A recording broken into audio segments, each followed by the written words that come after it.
The Kalb Report is funded by a grant from the Ethics and Excellence in Journalism Foundation.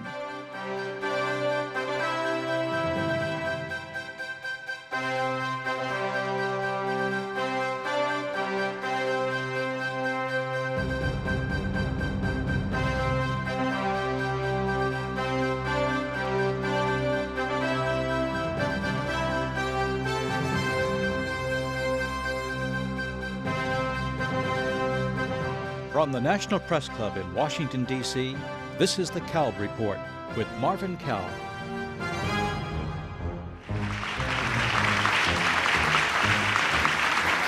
Hello and welcome to the National Press Club and to another edition of the Kalb Report. I'm Marvin Kalb.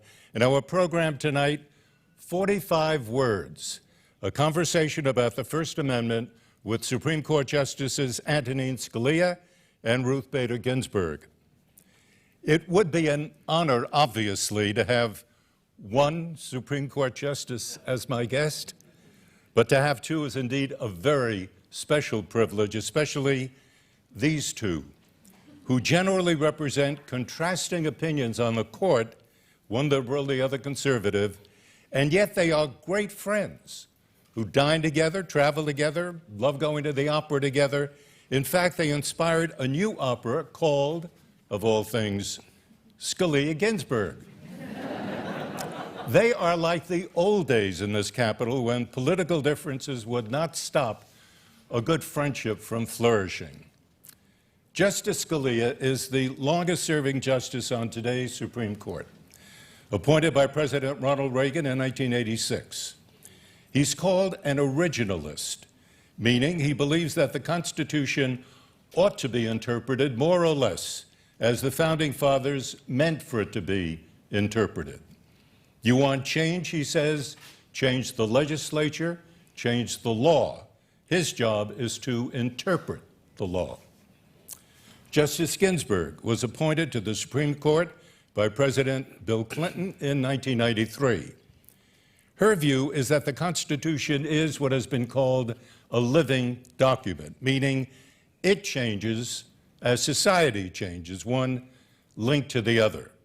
Tradition and precedent matter, of course, but they do not necessarily determine her legal judgment. Both justices, despite this difference between them, have devoted their lives to the law, to teaching, to democracy, and to freedom.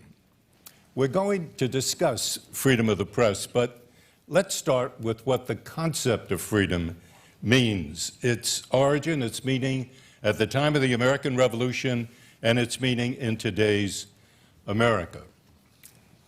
I've always been fascinated by the fact that the first commandment of the Ten Commandments in the Bible and the First Amendment in the Constitution both stress the central importance of freedom. The first commandment saying, "I'm the Lord thy God who brought thee forth out of Egypt, out of the house of bondage, and thou shalt have no other God before me." Out of bondage to what, if not freedom? The First Amendment guarantees us freedom of religion, of speech or of the press, of the right peaceably to assemble, to petition our government for a redress of grievances. Justice Scalia, in your view, is there a link between the First Commandment and the First Amendment? Did one possibly inspire the other? Oh, I doubt it. Okay. I think our Constitution was inspired by the traditions of the common law. And I think what our framers meant by the freedom of speech, for example, was that freedom of speech which was the birthright of Englishmen at the time. I don't think it had anything to do with Moses. I think what freedom meant at the time was the absence of constraint, the absence of coercion. So freedom of religion, for example, meant that you could not be constrained to contribute to the support of a church that you didn't believe in. You could not be disabled from holding certain public offices because of your religion. The absence of coercion. And I think it was the same for freedom of speech. And Justice Ginsburg, your view. Marvin, this is the one question you told us you might ask us. I was puzzled by it because as I read the Ten Commandments, the first four of them are not about freedom. They're about humans' obligations to God. So thou shalt have no other God before me, no graven images, keep the Sabbath holy, everything, obligations that people owe to the Almighty. But I also mentioned to you that your question comes at just the right season because this is Passover, and the Passover is indeed a celebration of the liberation of a people, and there are many words in the Haggadah that celebrate freedom. So I would pick the Passover service rather than the stern first four commandments as advancing the idea of freedom. Well, I knew I'd be wrong, but I mean, I knew that to start with, but You thought you'd be wrong on the law, not on theology. no, but what I would like to get at is really what your sense is that the people who wrote the Constitution had in their minds when they talked about freedom. Now, you mentioned common law. Common law was not explicit about freedom. Many different interpretations were there, and what I'm trying to get at is before we get into the specifics of freedom of the press, I would like to know what the concept meant in your understanding. Well, I don't think the common law was that diverse as far as what every aspect of freedom consisted of. The freedom of speech, for example, it was very clear that that did not include the freedom to libel, that you could be subject to a lawsuit for libel. And that type of coercion was not considered incompatible with the freedom of speech. Now, some aspects of it, I suppose, were more vague, but some things were pretty clear. And Justice Ginsburg, the concept of freedom is very prominently featured in the Constitution. It's right there in the First Amendment. And the writer Tom Paine had a simple explanation. He wrote, "It would be strange indeed if so celestial an article as freedom should not be highly rated." So it does seem to me, and I'll get back to this again and again, I think, that if you're going to feature the concept of freedom right up there at the top, you had to have had something in your head about the importance of freedom to what it is that you were doing at that time, which was beginning to build a democracy. There's a point Justice Scalia made in his opening remark. He said he sees this First Amendment as protection against constraint, government constraint. And there, I think, our expression of the First Amendment is quite different from, for example, the expression in the Declaration of the Rights of Man, the great French doctrine. This First Amendment is saying hands off government. It doesn't say everyone shall have the right to speak freely. That's what the Declaration of the Rights of Man says. Everyone shall have the right to speak freely. Not at all. This says Congress shall make no law abridging the freedom of speech or of the press. So it's directed to government, and it says government hands off. These rights already exist, and you must not touch them. John Stuart Mill, I'm sorry, please. It should not be painted as the foundation of the American democracy, this concept of freedom. Don't forget that the Bill of Rights was an afterthought. It was not what they debated about in Philadelphia in 1787. Now, a couple of the states that ratified the Constitution made it clear that they expected there to be a Bill of Rights added. But it was added in 1791 on the proposal of the first Congress. What they thought would preserve a free society was the structure of the government. That's what they debated about in 1787. And if you think that's false, just look around the world. Every tin horn dictator in the world today has a Bill of Rights. It isn't the Bill of Rights that produces freedom. It's the structure of government that prevents anybody from seizing all the power. Once that happens, you ignore the Bill of Rights. So, keep your eye on the ball. Structure is destiny. The eye on the ball being to keep your eye on the structure of the government. Well, our structure is so different from that of most of the world. There are very few countries, for example, that have a bicameral legislature, a genuine one, even including England. They don't have a real bicameral. The House of Lords can't do anything. They can make the Commons pass the bill a second time, and when they pass it a second time, it becomes law. There are very few countries, none of the parliamentary countries, that have a separately elected president. The chief executive in all the countries of Europe is the tool of the parliament. There's never any serious disagreement between them. When there is, they kick him out. They have a no confidence vote and have an election and appoint a new tool.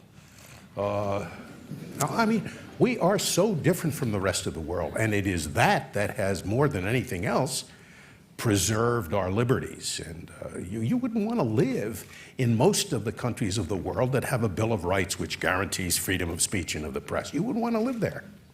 I have to disagree with my colleague in that respect. I'm glad that you can do it. I can't. First, I don't think that the rest of the world is regarding our legislature at the current moment as a model to be followed.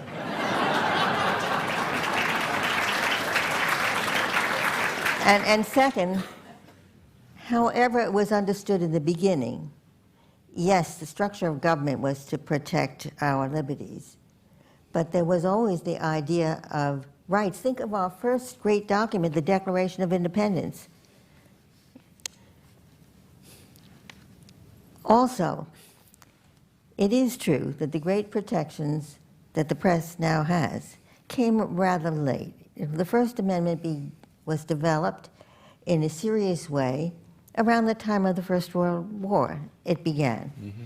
So the freedom that's enjoyed today, the freedom to speak and to write, was not a big-ticket item in the Supreme Court until rather late. It wasn't a big-ticket item, mostly because until the middle of the 20th century, believe it, the middle of the 20th century, it was not thought that the Bill of Rights applied to the states. It was only a limitation on what the federal government could do, not a limitation on what the states could do. That's why we never had, until the middle of the 20th century, these cases about whether you can have a creche in the city square. Is it okay if you have a menorah next to it, maybe Santa Claus on top? We didn't have any of those silly cases. It was only when the Bill of Rights was imposed upon the states that we began to have them. And so a lot of the restrictions on speech that would be imposed by states would not have been thought to violate our Bill of Rights. Maybe the state's Bill of Rights, but not ours. But I'm wondering, at the time that the structure of government was set up, plus 200 years ago, what is it that the Founding Fathers had in mind when they thought about freedom? And one definition advanced by John Stuart Mill I found very compelling, but I don't know whether that's what they had in mind. He spoke about absolute freedom of opinion and sentiment on all subjects, practical or speculative, scientific, moral, or theological. And I'm wondering if that is what Madison Monroe had in mind at that time, or whether they had a more narrow vision of freedom. Justice Ginsburg? I wouldn't call the vision narrow, but there are no absolute rights. Even though, if you read the First Amendment, it does sound that way. It says Congress shall pass no law. No law. But, of course, there are laws that Congress can pass. So the idea of an absolute right, I don't know any right that doesn't have limitations. Even at that time, in the minds of the founding Yes, fathers. I think so. Explain why, in the First Amendment, after listing the phrase freedom of speech, the founding fathers found it necessary or wanted to add 4 crucially important words, or of the press. Freedom of the press is what they were talking about, but why did they add that phrase? Why was it necessary, Justice Scalia? I think it's a natural addition. All it means is the freedom to speak and to write. It wasn't referring to the institutional press, the guys that run around with a fedora hat with a sticker in it that says press. That was, I'm not sure that they even referred to the institutional press in those days. It meant the freedom to speak and to publish. And that clause has been interpreted not to give any special prerogatives to the institutional press. It gives prerogatives to anybody who has a Xerox machine. What do you mean institutional press? Forgive me. What does that mean? I mean those organizations whose business is writing and publishing. NBC, CBS, you. I like that. Well, one idea that we didn't take from England was the office of the censor, who censored books before they were published. And that, I think, is part of putting in this protection of the press. And we have never had in the United States government an office of the censor, which plagued people in England and on the continent. Think of Verdi and having to put his opera plots. Oh, you have to bring opera into it, don't you? I knew you were going to do that. Was it understood that there were limitations on the press back then? Was it understood that there were limitations? Well, yes, on speech and on oral speech and written speech, both. I told you, libel laws were one thing. Yes, but what about the press at that time? What were they thinking about at that time? I don't know that there were any special rules applicable to the press. The press did not have to get permission of a censor to publish. Okay. But neither did anybody else. And the press annoyed us, some very important figures in our history, like Thomas Jefferson. Yes, indeed. And it's interesting that Jefferson, before he became president, spoke very highly of the press, but while he was president, spoke about it as a polluted area. And you couldn't believe a thing in any newspaper. But how it survived, one thing that epitomizes for me the importance of freedom of speech is in the Ballad for America. The right to speak my mind out, that's America to me. Yeah, I think if you had to pick, and you probably shouldn't have to, but if you had to pick one freedom that was that is the most essential to the functioning of a democracy, it has to be freedom of speech, because democracy means persuading one another and then ultimately voting, and the majority rules. You can't run such a system if there is muzzling of one point of view. So it's a fundamental freedom in a democracy, but much more necessary in a democracy than in any other system of government. I guess you can run an effective monarchy without freedom of speech. I don't think you can run an effective democracy without it. But on this matter of press freedom, John Adams wrote that mankind cannot now be governed without it, nor at present with it. And it seems that the idea of a free press has always been a problem for a succession of American presidents. But in a broader sense, do you feel we could have endured as a democracy from then to now without a free press? What do you think, Justice Ginsburg? I don't think so. I think the press has played a tremendously important role as watchdog over what the government is doing.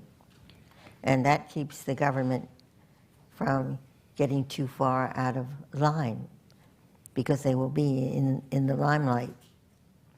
So yes, there are all kinds of excesses in the press too, but we have to put up with that, I think,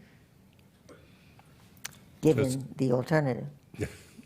Justice Scalia, you want to comment on that issue? No, I agree with that, of Yeah. course. That it's hard to keep the freedom of the press because there are many people who don't like what the press is publishing. And there was a cartoon around the time, just after the Revolutionary War, and it shows a Tory being carted off by the police, and the caption is, "Liberty of speech to those who speak the speech of liberty." So the right to speak against government, against what is the prevailing view of society, is tremendously important. It's interesting. Well, including the right to speak against democracy. I mean, don't forget that. Some of the biggest fights were whether free speech includes freedom to speak against freedom of speech or against democracy, and it's plausible that it doesn't. But of course, we have rejected that view. Communists were entitled to say this democratic system does not work. Let's get rid of it.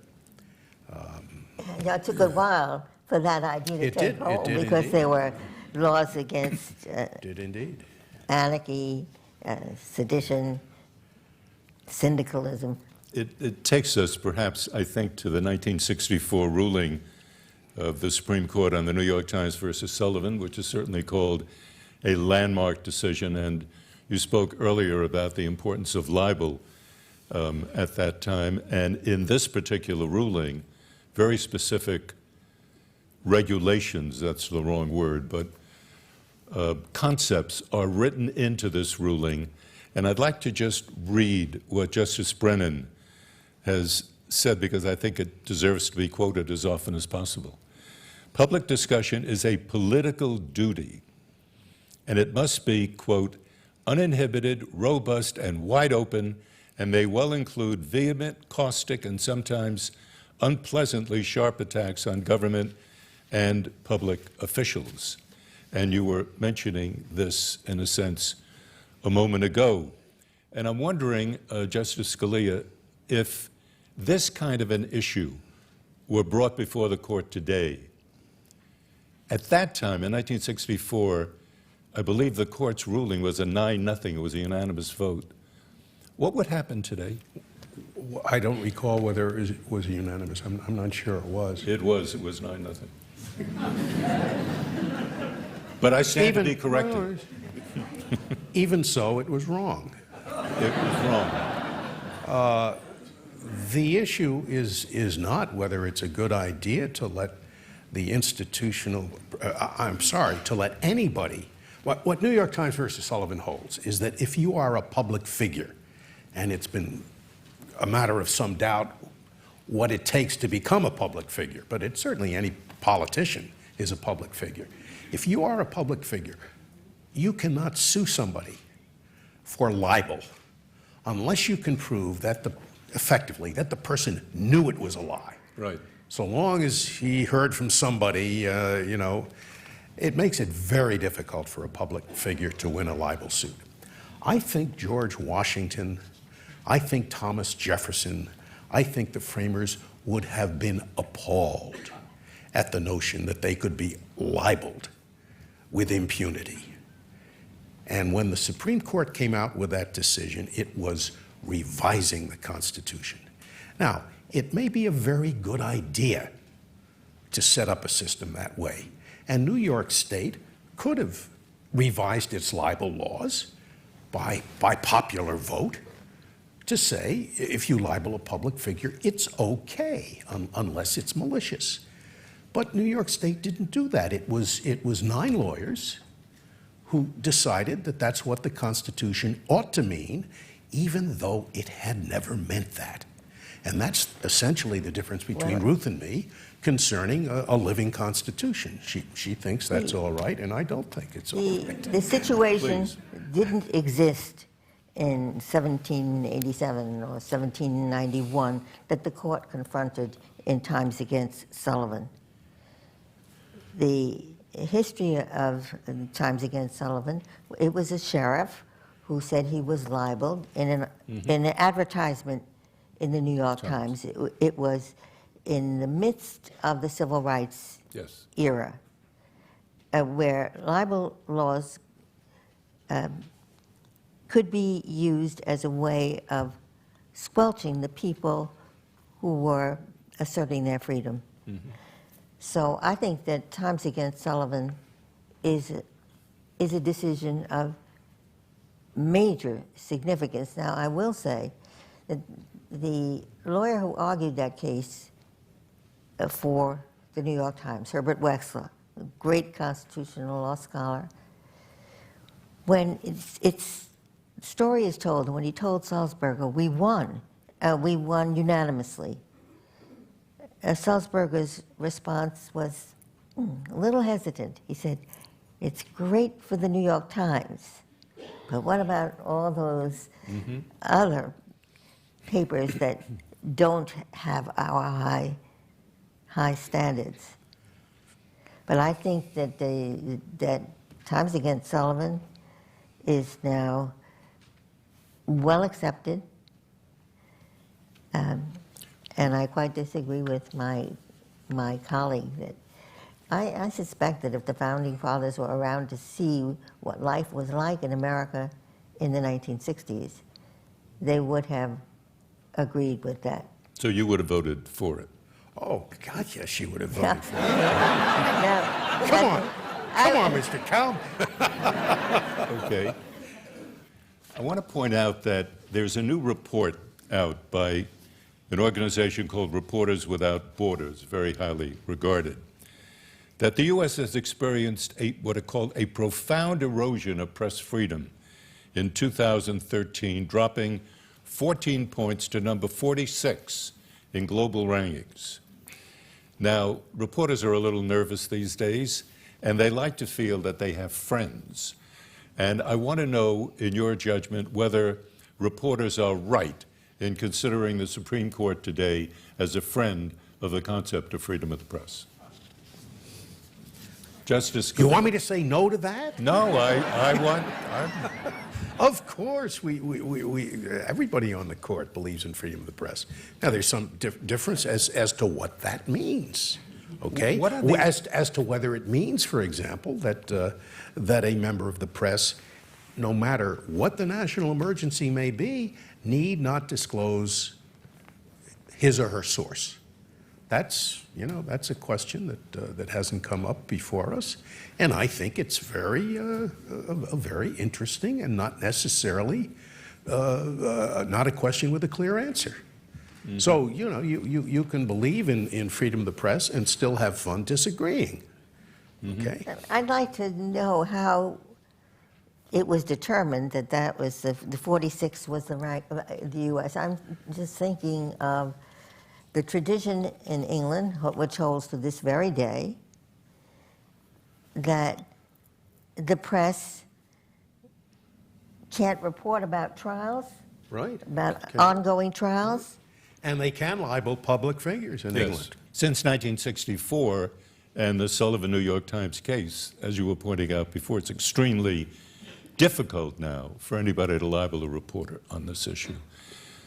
What I would like to get to here is something that is current and very important to an awful lot of people in this country. And I suspect that the court is going to face a number of major decisions in the area of government surveillance.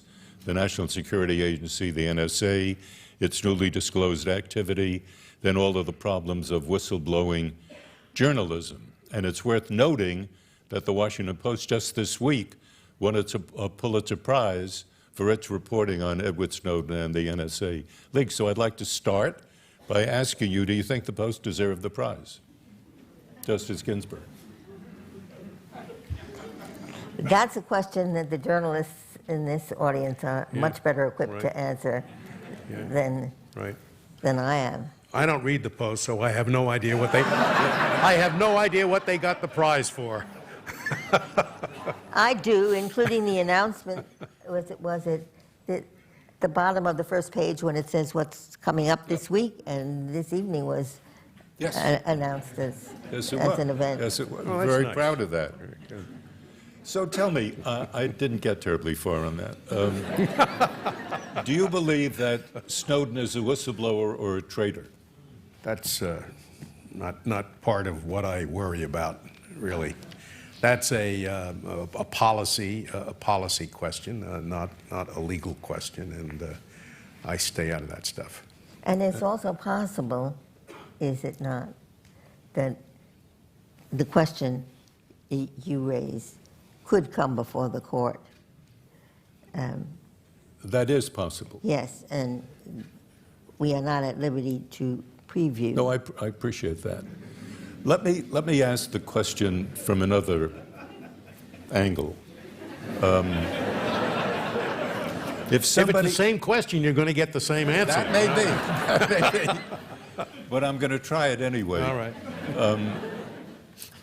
If somebody were to say to you that what I am doing, you may disagree with, I don't mean you personally, you all may disagree with, but I am doing this because I feel a moral obligation to do this. I feel deep in my heart that my country is doing something wrong, and I have an opportunity to change that, and I want to change it. So did the Germans who killed Jews. I mean, is that the criterion?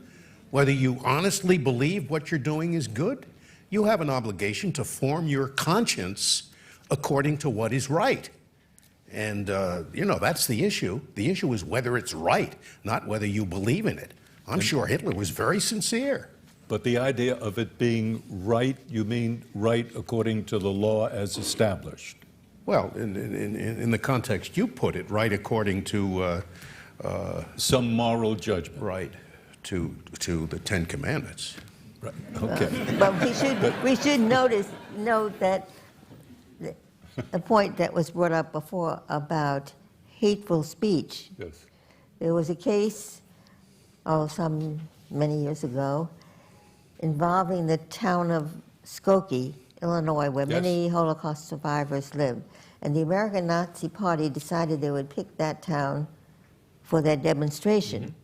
The case never came to the U.S. Supreme Court, but other federal courts said the demonstration is going to be peaceful, there will be police protection, we don't anticipate any violence. This group wants to march, we hate what they say, but we believe in their freedom to say it. But that doesn't mean that it was good for them to say it or right for them to say it. And it sometimes annoys me that when somebody has made outrageous statements that are hateful, somebody says, sometimes the press will say, well, he was just exercising his First Amendment rights. You know, as though First Amendment rights are like muscles. The more you use them, the better.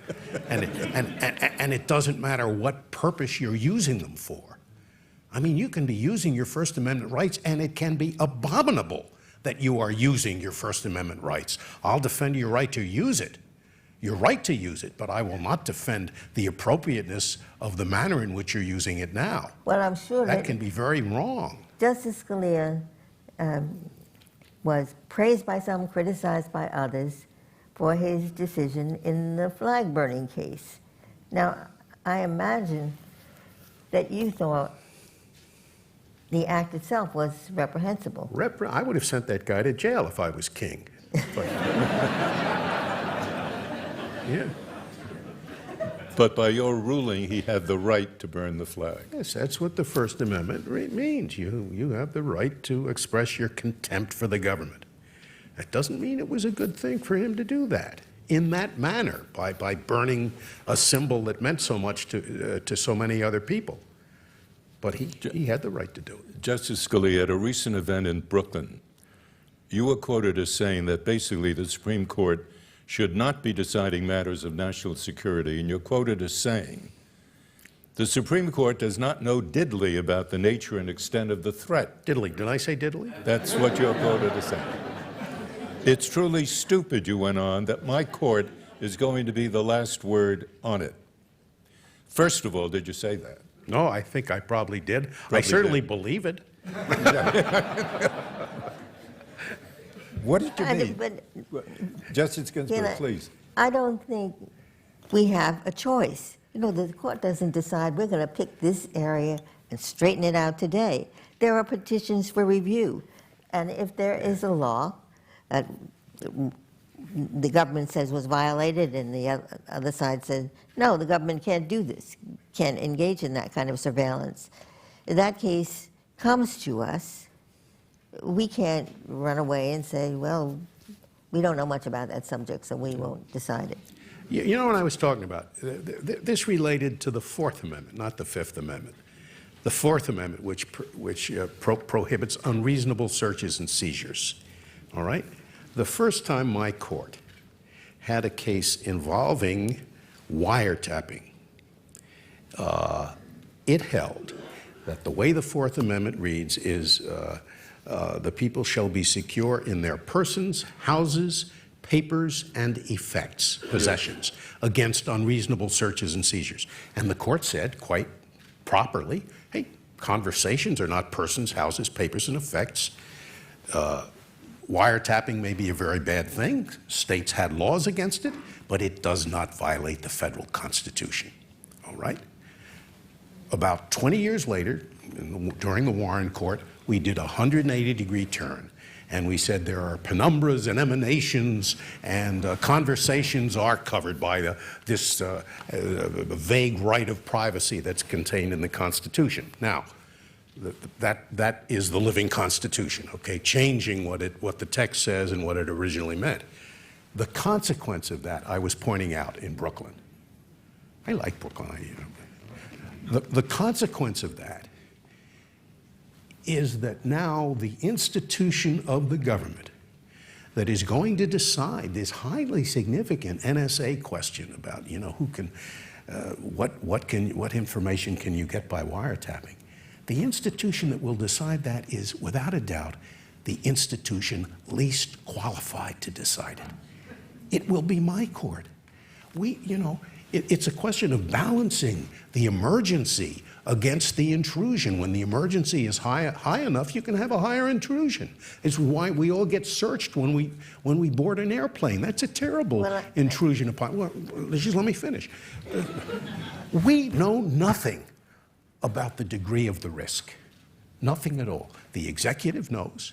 The Congress knows. We don't know anything. And we are going to be the one to decide that question. So what do we do when the case comes to us?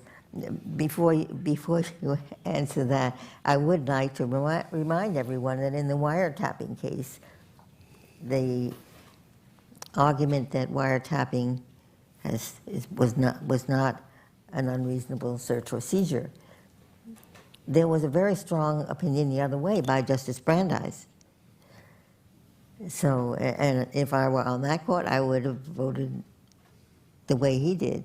I'd like to know how Justice Scalia distinguishes that kind of intrusion by the government from the decision you made in the heat emissions case.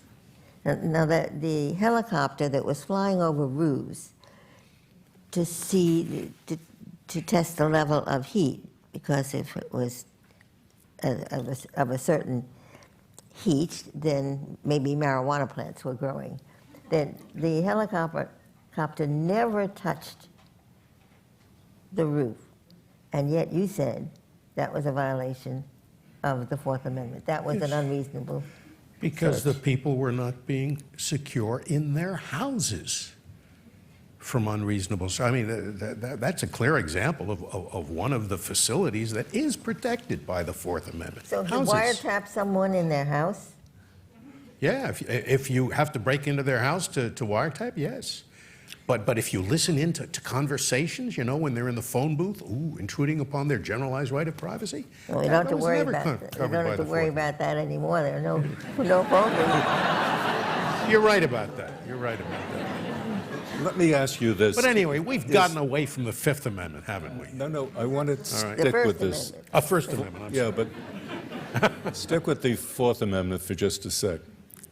And I don't know terribly much about it, and I acknowledge that up front. But my question is, could data that is considered terribly important either by the media or by the government, stored in a computer or stored in a cloud up there somewhere, be considered effects, one of the 4 words you use? That's very perceptive. And I've if- thought about that.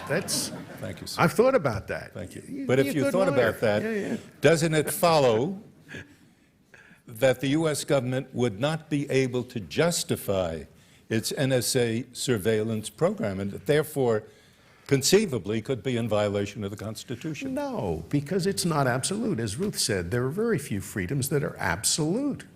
I mean, your person is protected by the Fourth Amendment, but as I pointed out, when you board a plane, somebody can pass his hands all over your body. That's a terrible intrusion.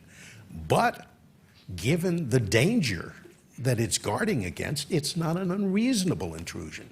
And it can be the same thing with acquiring this data that is regarded as effects.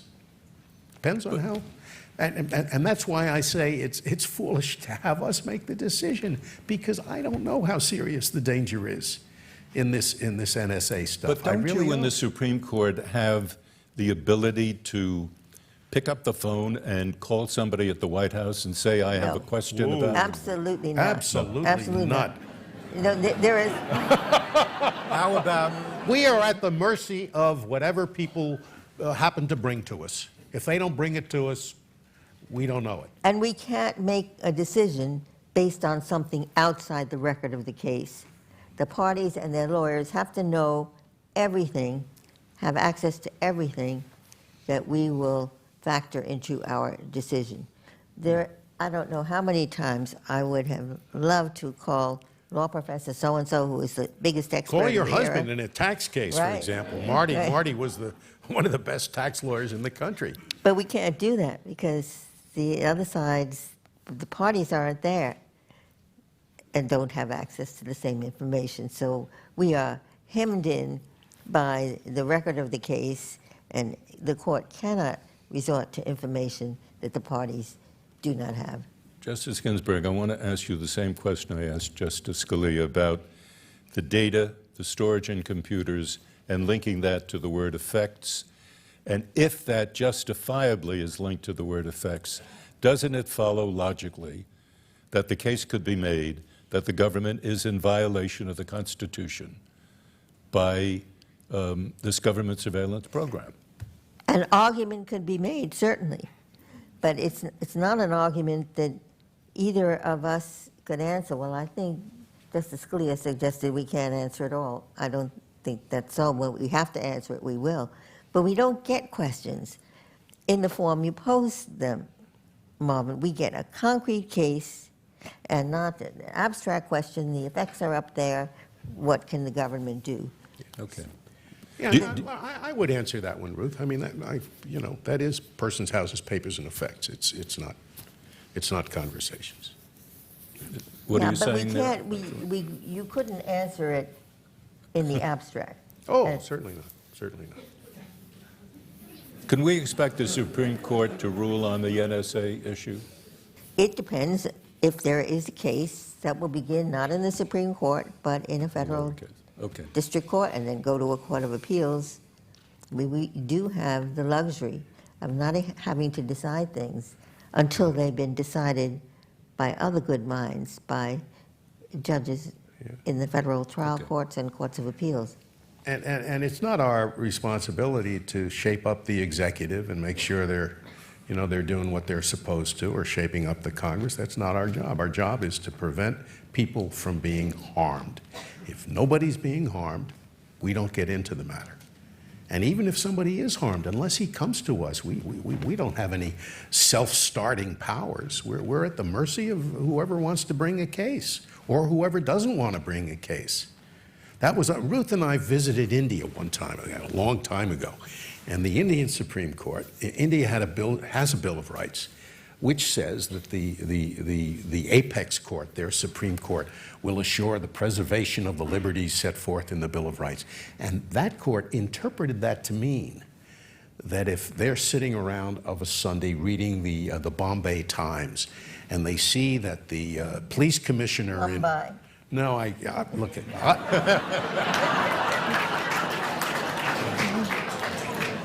I don't say Paris, and I don't say Wien, and I will not say Mumbai. It's Bombay. We have an English word for it. Anyway, they're sitting around reading the Bombay Times, and they see that the police commissioner in Punjab is holding people without charge, which violates the Constitution. That court will, on its own, summon the police commissioner to give an account of himself.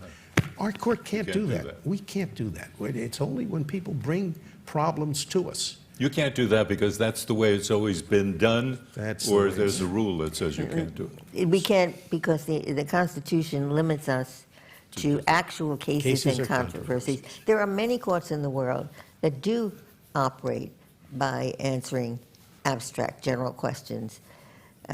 Constitutional courts have been set up. So there's a constitutional council in France that will preview a law. If a certain number of deputies question the consistency of the bill with the Constitution, the council will look at the bill, no actual case before them, just look at the words of the bill, decide whether it's compatible with the Constitution, and if the council holds it isn't compatible with the Constitution, then the bill never gets enacted. But that kind of judicial preview is foreign to us. Right. Let's talk for a minute or so about televising hearings of the Supreme Court. Other courts do permit television. Why not the Supreme Court? Justice Scalia? You know, when I first came on the court, I was in favor of it. I have long since changed my view on that. Those who want to do it say that they want to educate the American people. Now, if I really thought that it would educate the American people, I would be in favor of it. And indeed, if the American people watched our proceedings from gavel to gavel, they would be educated. They would come to realize that although, you know, now and then we do these sexy cases, should there be a right to abortion? Should there be a right to suicide? Should there be a right to this or that? Most of the time, we are not contemplating our navel. We are not engaging in this broad philosophical, ethical search. Most of the time, we are doing real law. We're doing the Internal Revenue Code, the Bankruptcy Code, ERISA, really dull stuff. And nobody would ever again come up to me and say, Justice Scalia, why do you have to be a lawyer to be on the Supreme Court? Because they think what we're doing is, you know, looking up at the sky and saying, should this right or that right exist? Well, they can guess that as well as I can. Now, the problem is, for every person who watches us from gavel to gavel, there will be 10,000 who will watch a 15 or 30-second takeout on the nightly news, and I guarantee you that will not be characteristic of what we do. It will be man bites dog. So why should I participate in the miseducation of the American people? What about your feeling? Yeah, there's another factor. If you are televising a trial, everything that's unfolding is before the camera. If you're dealing with an appellate argument, well, if you would come to our chambers at the moment, because we're starting a sitting on Monday, you will see carts with briefs and briefs and briefs. The oral argument in court is fleeting. It is only 30 minutes aside. I don't know how many hours we have spent preparing, reading what had gone on in the case before it got to the Supreme Court, reading the briefs that the parties file, and the many friends of court who want to be heard on questions of importance to them. So the notion that an appellate argument is a contest between lawyers and the better one will win is really a false picture of what the appellate process is. So you would be as Justice Scalia I- opposed to televising? I think it's probably inevitable because there's going to be so much pressure for it, and because other courts do it. But I would be very much concerned with misportraying what an appeal is. The written part is ever so much more important than the hour total in court. In the couple of minutes that we have left, I want to just ask a question. You've both been great buddies for a long time now, but when did you meet and what were the circumstances, if you I could? bet he doesn't know. Huh? Go ahead, Ruth. Go on. When did you meet? Well, we were buddies on the D.C. Circuit. DC Circuit, right. But And that before- is when you met at that time? I met Nino for the first time when he was giving a speech to some unit of the ABA. It must have been the administrative law Ed section. law section, probably, yeah. And it was on a case that had recently been decided by the D.C. Circuit. It was before either of us got there. And it was about, We were both academics. yeah, it was about the Vermont Yankee case. And you Vermont were Yankee, inveighing against it. Terrible. And I was listening to him and disagreeing with a good part of what he said, but thought he said it in an absolutely captivating way. I think we should leave it at that very point. I mean, as you know, composer Derek Wang, who is with us tonight, has produced this opera called Scalia Ginsburg, and in it, to beautiful music, you're both locked in a room, I understand, unable to get out unless you agree on a compromise consistent with the Constitution. And at one point, Scalia roars in despair, "Oh, Ruth, can you read? You're aware of the text, yet so proudly you have failed to derive its true meaning. The Constitution says absolutely nothing about this." To which Ginsburg replies, "How many times must I tell you, dear Mr. Justice Scalia, you are searching in vain for a bright-line solution? But the beautiful thing about our Constitution is that, like our society, it can evolve." So we've got only about a minute or so left. Are you two ever going to agree on big issues and still maintain the friendship? We agree on a whole lot of stuff. You do. Ruth is really bad only on the knee-jerk stuff. She is. No, she's a really good textualist, you know, and those things where the text is what she's guided by. She's terrific. She's obviously very smart, and most cases, I think, we're together. But I keep I think seeing we're these together. five- We're together in a lot of criminal defense cases, upholding the rights of the criminal defendant. Ruth and I are quite frequently in dissent from the court's decision. So no, we agree on a whole lot. You have it wrong. I keep But seeing these there are 5-4 decisions where major- you're on one side Well, and she's on the other. that's because the press focuses on what the 25% of the heady cases, the constitutional cases. Most of what we're doing is Real trying law. to interpret dense statutes that Congress passed that are very difficult to parse. And on those cases, there isn't the usual lineup that the press expects to see in the most watched cases. So we agree on many procedure cases, not always. You got one wrong last year. but Well, and also, I have to say something else. We both care about the way opinions are crafted. I mean, it's not easy to write an opinion. And I think you care very much about how it's said, and so do I. Of course, the way we say it is quite different. And one I- reason we became such good friends on the D.C. Circuit was that we were both former academics. I guess Harry Edwards was another academic on the court. But in academia, at a law school, when you wrote a law review article, you would circulate it to your colleagues, and they would make comments, helpful comments, not just, "this is wrong," but, you know, there's an additional point you could make. Well, Ruth and I did that with one another's opinions. We wouldn't do it to anybody else's, but you know, she'd suggest some additional stuff that I could put in, and I would for her as well. And that's I where would it like started. us to go on, but our time's up, and I'm sorry about that. I want to thank our wonderful, attentive audience. I want to thank the many who watched and listened all over the nation and the world.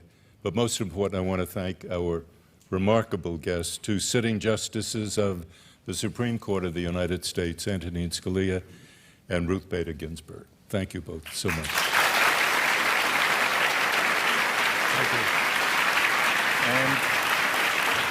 And as we now close 20 years of doing these Kalb reports, I want to say thank you to all of the people who have made this kind of civilized conversation possible, and they know who they are, but that is all we can do for now. I'm Marvin Kalb, but as Ed Murrow used to say many, many years ago, good night and good luck.